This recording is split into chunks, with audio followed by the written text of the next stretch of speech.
सभी मेरे हिंदुस्तानी भाइयों और बहनों का प्यार भरा नमस्कार। तो दोस्तों, इसके पहले लेक्चर में आपको हमने दिया था तार सप्तक के कवियों के बारे में, और आपको तार सप्तक और द्वितीय तार सप्तक के वहाँ पर मैंने आपको ट्रिक दिया था।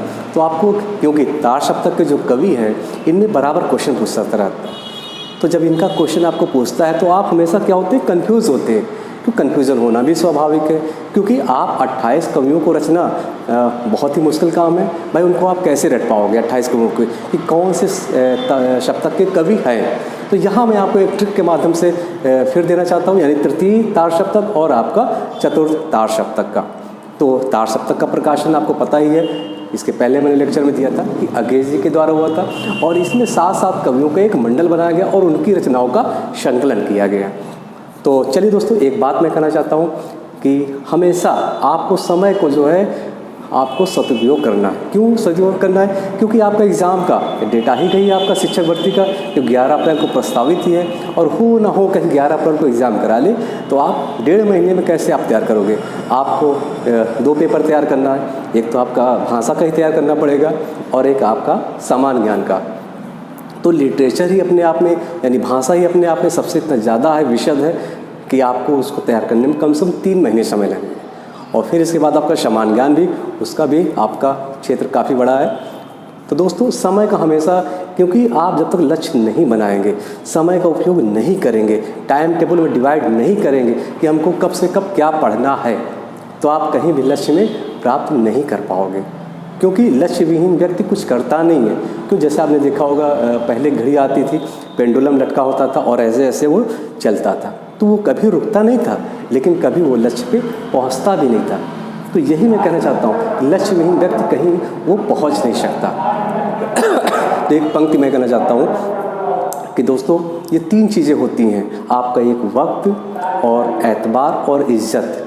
ये 3 ऐसे परिंदे होते हैं, तो एक बार उड़ जाए तो कभी वापस नहीं आते। और जितनी में आप ज़िंदगी में आप इतनी गलतियाँ मत करिए कि आपका पेंसिल से पहले रबड़ घिस जाए, और इतना भी रबड़ को न घिसना कि आपका ज़िंदगी का पेज ही फट जाए। तो कहने का तात्पर्य मेरा यही है दोस्तों, कि समय को आप पकड़ के चलिए और समय से आगे चलिए, तभी आप सक्सेस होंगे, तभी आप अपने लक्ष्य के प्रति प्राप्त होंगे। क्योंकि आपके लक्ष्य से सभी का, चाहे वो समाज में रहने वाले लोग हैं जो आपको चाहते हैं, जो आपसे जुड़े हैं, जो आपको बहुत प्यार करते हैं, उनकी आशाओं पे आपको उतरना है।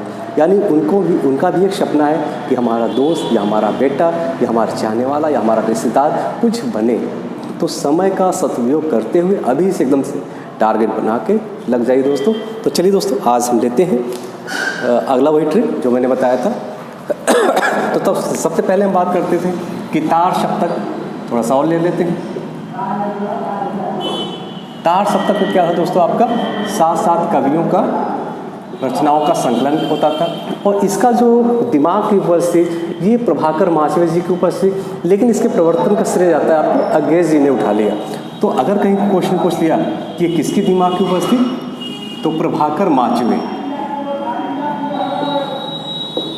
और इसका प्रवर्तन का श्रेय किसको जाता है, अगे को। तो अगे ने पहला, दूसरा और तीसरे तार सप्तक का प्रकाशन किया, और चौथे का प्रकाशन किसने किया दोस्तों, सबसे इम्पोर्टेंट है आपके नामवर सिंह ने। तो 3 भाग का प्रकाशन किसने किया, आपके अगे साहब ने, और चौथे भाग का प्रकाशन करते हैं आपके नामवर सिंह। तो पहला और दूसरा को आपको मैंने ट्रिक दे दिया था, तो आज हम देना चाहेंगे तीसरा ट्रिक। यानी पहले तार सप्तक का प्रकाशन कब हुआ था, 1943 तार सप्तक का। फिर द्वितीय का आपका 1951, तृतीय आपका 1959, और चतुर्थ आपका 1979। यानी तार सप्तक का 4 बार प्रकाशन हुआ। तो तार सप्तक का प्रकाशन कब होता है, 1943 में। क्योंकि अगेज जी ने क्या कहा इनके बारे में कि राहों के अन्वेषी।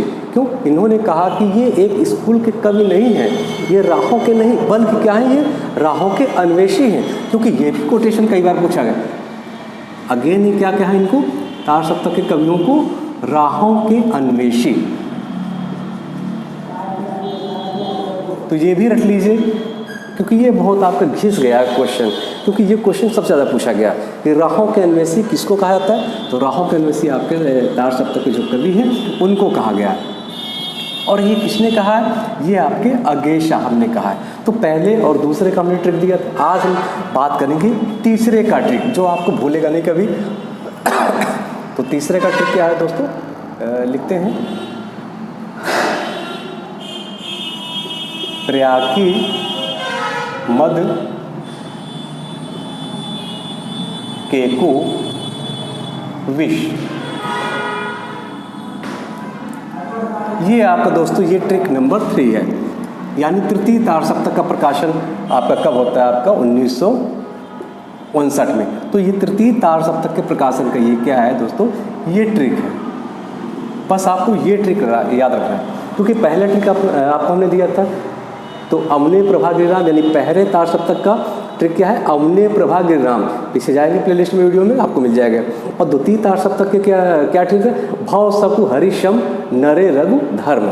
और तीसरे का ट्रिक क्या है दोस्तों, प्रयागी मद केकु विष। अब इससे हम थोड़ा सा विशेष चर्चा करते हैं। तो यहाँ पर कितने कितने कवि हैं, 7। तो पहले हम देख लेते हैं, एक हमने इसको भाग दिया ये ट्रिक में, और दूसरे में ये बांट दिया, और तीसरे में हमने इसको बांट दिया। 3 कवि हो गए, ये चौथे हो गए, ये 5वें, ये 6वें और ये 7वें। तो 7 का हमने इसमें ट्रिक लिया, यानी 7 ही कवि होते थे तार सप्तक में। तो अब देखिए प्रयाग का मतलब क्या है, प्रयाग नारायण त्रिपाठी। तो दोस्तों पहले कवि आपको मिल गए, कौन है इसमें, फिर दूसरा आपको क्या है दोस्तों, की। तो की का तात्पर्य क्या है आपका, कीर्ति चौधरी। फिर तीसरा क्या है, मद। मद का तात्पर्य क्या है दोस्तों, मदन वात्सायन।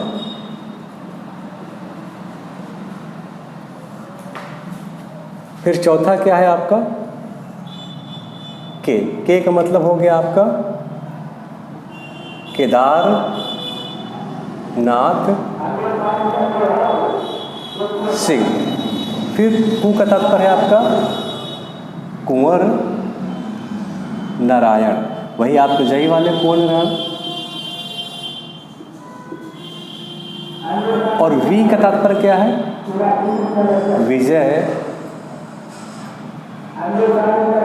देव नारायण शाही। और सा का तात्पर्य है आपका सर्वेश्वर दयाल सक्सेना।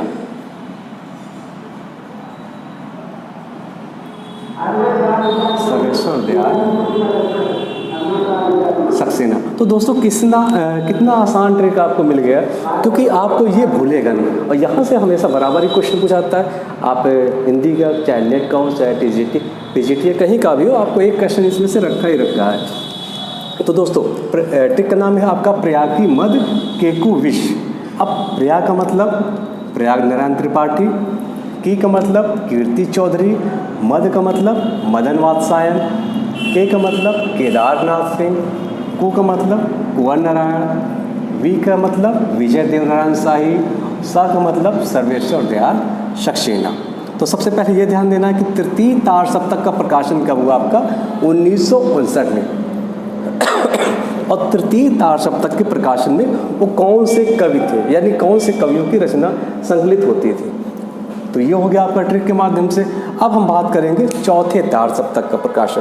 तो चौथे तार सप्तक का प्रकाशन आपका कब होता है, तो चौथे तार सप्तक का प्रकाशन आपका 1979 में होता है। और इसका संपादन किसने किया था, आपका नामवर सिंह ने।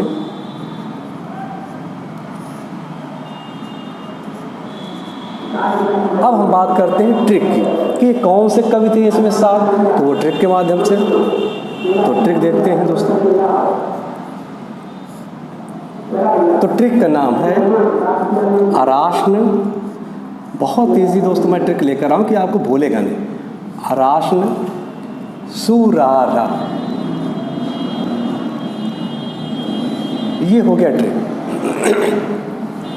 अब देखिए यहाँ पर पहले हम अलग कर लेते हैं 7 भाग में। एक हो गए आ, तो आ का तात्पर्य क्या है आपका? अवधेश कुमार। अवधेश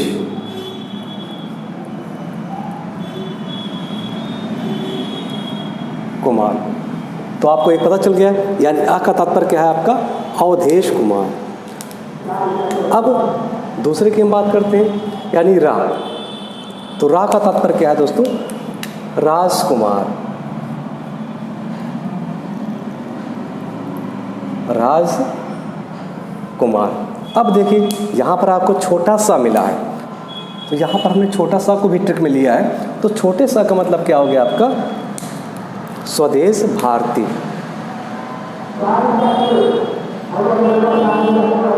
स्वदेश भारती, तो ये भी हो गया आपका। अब न, आपको न ही चौथा नंबर है, यानी चौथे कौन है? तो चौथे की हम बात करते हैं। न से हो गया आपका नंद किशोर। न से कौन हो गया दोस्तों? नंद किशोर। अब हम बात करते हैं सु। सु का तात्पर्य क्या हो गया आपका? सुमन राजे। सु का तात्पर्य हो गया आपका सुमन राजे। अब रा का तात्पर्य, यहाँ स्पेस नहीं दोस्तों, यहाँ पर हम लिख देते हैं रा का तात्पर्य हो गया आपका राजेंद्र किशोर। राजेंद्र किशोर।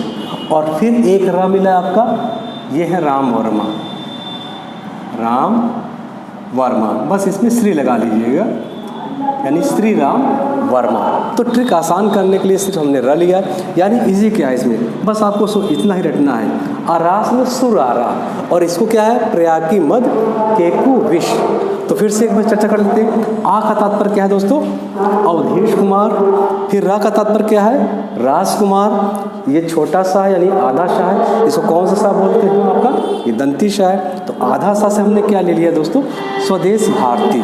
फिर ना का तात्पर्य क्या है? नंद किशोर आचार्य हो गए। और सु का तात्पर्य क्या हो गया आपका? सुमन राजे। और रा का तात्पर्य हो गया आपका राजेंद्र किशोर। और फिर रा का तात्पर्य हो गया आपका श्री राम वर्मा। तो कैसा लगा दोस्तों? और ये आपको मेरा ट्रिक, अगर दोस्तों आपको ये मेरा ट्रिक आपको पसंद आया हो तो प्लीज़ लाइक पे बटन ज़रूर क्लिक करिएगा। और दोस्तों एक मैं वादा करता हूँ आपको कि 11 अप्रैल से पहले अगर ईश्वर ने चाहा, क्योंकि बिना उसके ईश्वर के चाहने से हम लोग कुछ कर नहीं सकते, अगर ईश्वर ने चाहा, बाद में मेरी तबीयत ना खराब हो, मैं गारंटी नहीं ले सकता हूँ कि कभी आज मैंने आपसे वादा कर लूँ कल को मुझे कोविड हो जाए तो 14 दिन क्वारंटीन हो जाऊँ, तो कहाँ मैं लेक्चर दे पाऊँगा। अगर ईश्वर की मंजूरी होगी तो आपको मैं 11 अप्रैल के पहले हिंदी लिटरेचर का सारा लेक्चर आपको मैं प्रोवाइड करूँगा, एकदम शुरू से उठाऊँगा। अब इसके बाद बीच बीच में जो ट्रिक है वो आपको मैं देता रहूँगा, और आदिकाल से मैं एकदम से उठाऊँगा, यानी इतिहास लेखन परंपरा से स्टार्ट करूँगा और एकदम से लास्ट में यानी विधाओं तक मैं ले जाऊँगा। तो दोस्तों अगर आपको मेरा ये ट्रिक पसंद आया हो तो प्लीज़ एक लाइक ज़रूर कर लीजिएगा, क्योंकि एक लाइक मेरा बहुत ज़्यादा कॉन्फिडेंस हाई लेवल कर देता है। आपका एक लाइक, तो कम से कम अगर आप एक लाइक कर देंगे तो आपको आगे भी आओ लेक्चर मिलते रहेंगे। तो दोस्तों अगर आपको ये लेक्चर मेरा पसंद आया हो तो प्लीज़ लाइक शेयर सब्सक्राइब ज़रूर करिएगा। धन्यवाद।